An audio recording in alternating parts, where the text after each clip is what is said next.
just going to go through just a brief presentation about looking at how the city, and particularly how the mayor, looks at our critical issues around affordable housing, around affordability, around gentrification, around displacement, and a lot of discussion this week around land trusts that has been ongoing. Are any of you follow the news in the city around affordable housing? Some of you? You all live in apartments, live somewhere. You know the rent's a little high. I've heard that a bit in my 6 months that I've been here, having moved here from Philadelphia. And so the mayor, acknowledging this a year ago at the State of the City, created this office designed to bring together all of our departments that do work around home ownership, around affordable housing, around workforce, and around health services.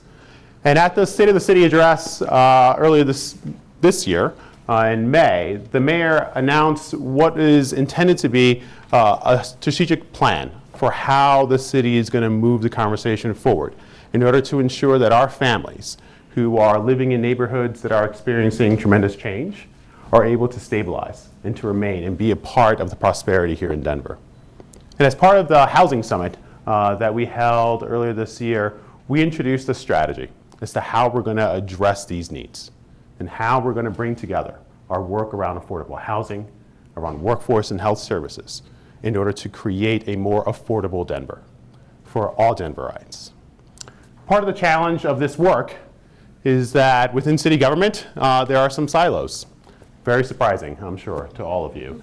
A lot of our departments do fantastic work, but do it without coordination and without connection to a lot of the services that other departments are doing. So what I'm going to walk through this morning is just an overview of what that strategy is. And then what I'd like to do for the rest of this time this morning is to engage you all and get your thinking on this work. Because we are right now developing a comprehensive plan as required by the ordinance that created the $150 million fund to invest in housing. We are looking for strategies to address this need. Because one thing we have realized is that this work is so complex, there is no single solution to it. And we have to push as many levers as we can at the same time in order to expand affordability. So what I hope to, after going through the strategy with you, is to hear from all of you as to what your ideas are. You live in this city. You drive on our roads. You access our workforce, our health services, and I'm sure you have fantastic ideas that we haven't even thought of yet. And so I hope to hear from all of you as to what those ideas are. And at the same time, challenge you to think differently about some of this work. Because there is no single solution to this. So we're looking for as many solutions as we can find. So when we think about this work around affordable housing, some of the challenges, and I'm just going to draw on the board here for a little bit to just animate a bit as to how we're thinking about this work. So if you look at our entire housing market in Denver, we view it as sort of a single housing pipeline that begins with our families and individuals who are experiencing homelessness at sort of one end of the pipeline and goes to the other end of the pipeline, which is home ownership. As some of you may have heard, in Denver, we now have some of the hottest housing market prices in the country. Median sales prices for single-family homes in Denver are the highest they've ever been on record. Today, in order to buy into home ownership in Denver, you need approximately, at the baseline, $350,000. That's a challenge, particularly in a city where 62% of our families make about $47,000 a year. So that is not an affordable price point. In addition to that, if you look at where our rental market is today, where the city has grown in terms of total rental units, a record number just in the last year.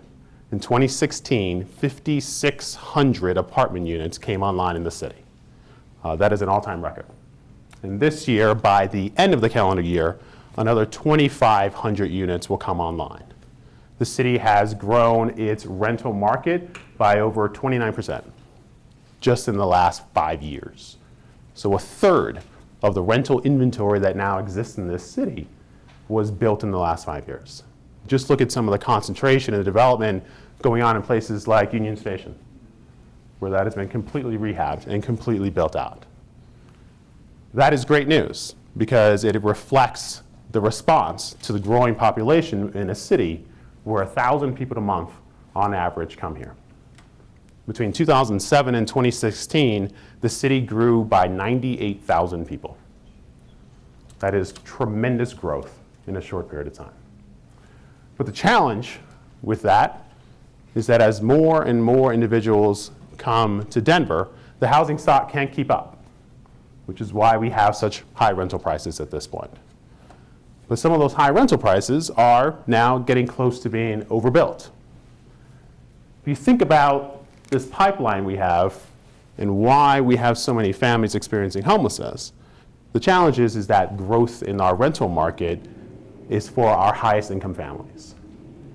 So our lowest income families, those who are at $47,000 a year or less, we have the least amount of rental inventory for them. So as more folks come to the city and are working full time, more and more of them are experiencing homelessness. So 3/4 of our families and individuals who access our homeless shelters are working. And about 40% of them are working full time. They're just working in jobs that don't allow them to afford the rent. So if we think about how do we expand our housing market, we think about basically 4 categories for types of housing. The first is called bridge or transitional housing. This is housing that allows families and individuals experiencing homelessness to move into service-intensive housing. We also have what's called permanent supportive housing. Permanent supportive housing is housing for things like seniors, where you need intensive care. And this is we have a real lack of permanent supportive housing and senior care housing in the city, which is why nearly 20% of our individuals and families experiencing homelessness are seniors. And that number is growing. Because as the price of homes in the city, in order to maintain or retain them, as well as ever increasing taxes, grows, we have more seniors who are selling their homes because they live on fixed incomes. Think over the years that they could purchase again in Denver, finding they can't because the price is too high, and end up spending down that original sales income, and now are ending up in our homeless shelters. It's almost a direct line over a 5-year period.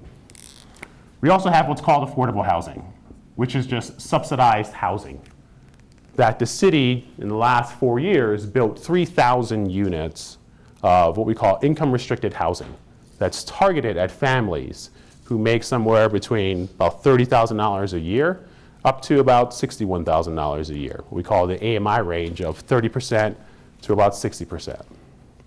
Then we have entry-level home ownership. Think about entry-level home ownership as how does the city kind of expand out and grow its base of home prices that should be about $175,000 a year. We don't have that in Denver. And we have such a low inventory of housing generally, which is the reason why our pricing is so high.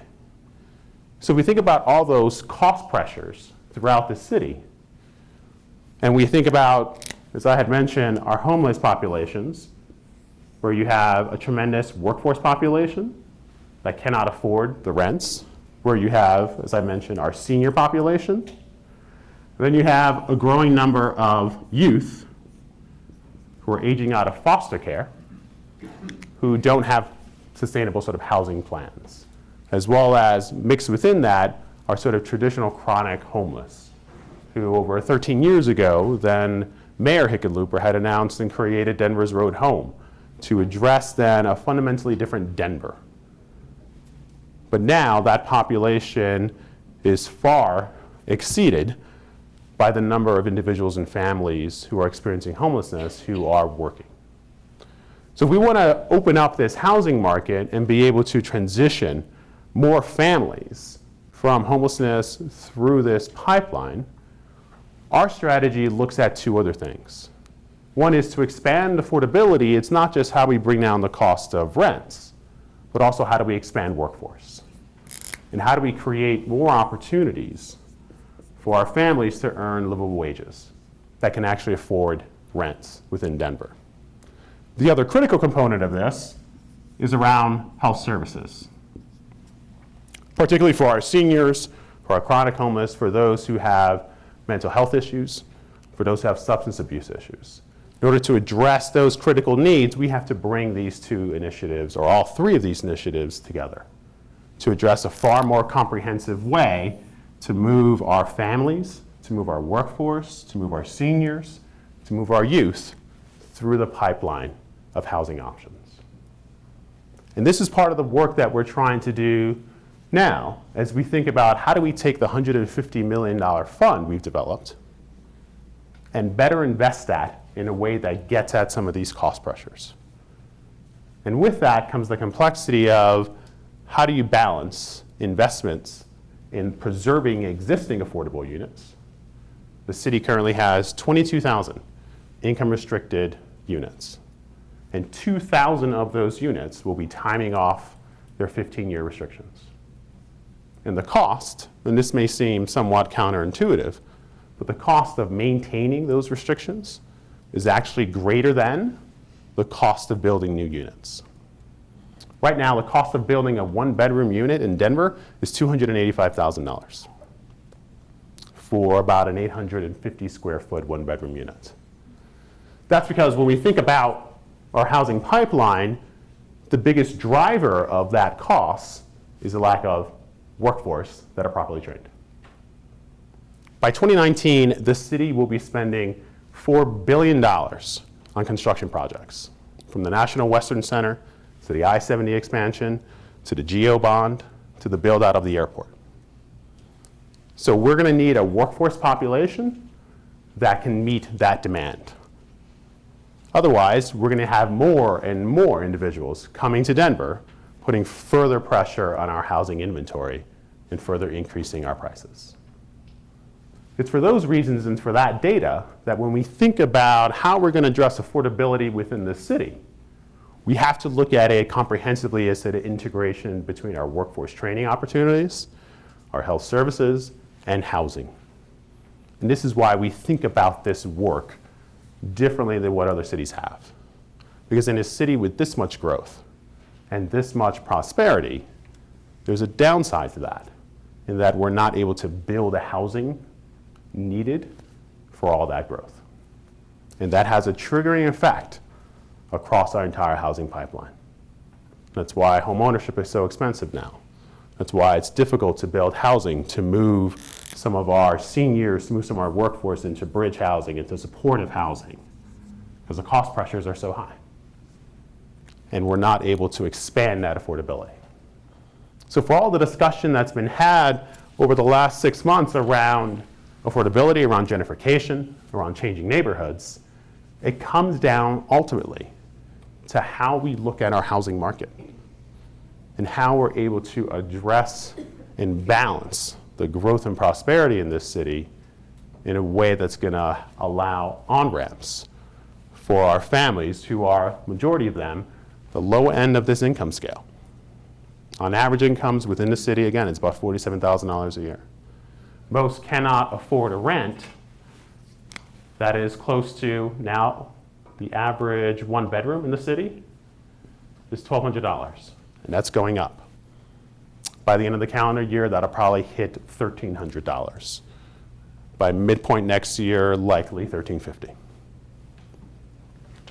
So that pressure's going up. There are some upsides, though. As that pressure goes up, there is some overbuild at our highest inventory.